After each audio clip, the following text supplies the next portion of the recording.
The stealth-based gameplay of Metal Gear takes a backseat to action in Metal Gear Rising: Revengeance from Kojima Productions and Platinum Games. Set after the events of Metal Gear Solid 4 Guns of the Patriots, Revengeance further explores a near future in which private military corporations staffed with cybernetic soldiers fuel a cooling war economy. Raiden, in the employ of a private security firm, finds himself in a globetrotting battle with desperado enforcement. Revengeance explores Raiden's background as a child soldier and realizes the gameplay possibilities of his transformation into the cyborg ninja form introduced in Metal Gear Solid 4. Revengeance's combat design is a blend of careful deflection, parries, and counterattacks that weave into powerful combos.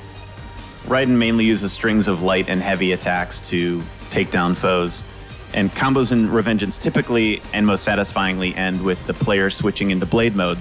This is the combat modifier that pulls the game camera in closely, slows down time, and lets Raiden slice apart enemies freely from any angle.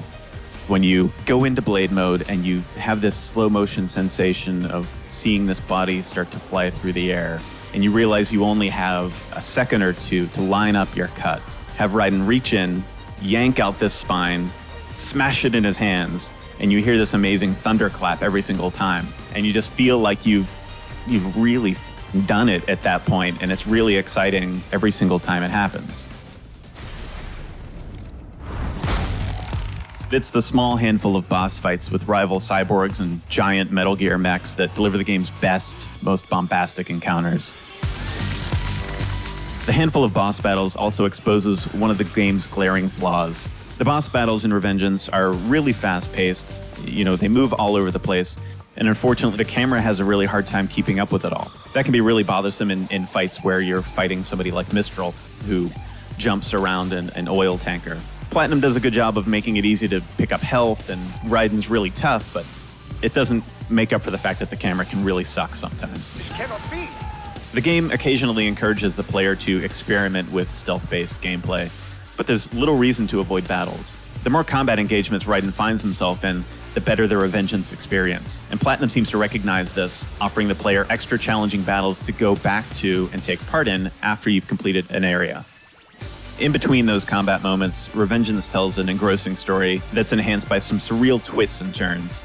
The jaw-dropping insanity of those non-playable moments definitely makes up for taking players away from the game's superb combat. There are dozens and dozens of codec conversations that Raiden can take part in. They really do help flesh out a lot of the characters that Raiden talks to throughout the game.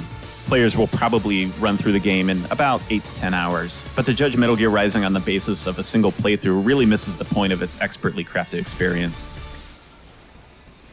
Metal Gear Rising: Revengeance beautifully combines reckless abandon with precise measurement, with frantic action that plays out in the fractions of seconds. The result is one of the most thrilling Metal Gear experiences to date, giving players a real sense of power as Raiden, and further cementing Platinum Games as the most skilled action game developer in existence. Raiden's side story is one of the best, most unique action games of this generation, and it's steeped in some of the most enjoyable Metal Gear fiction in a long time.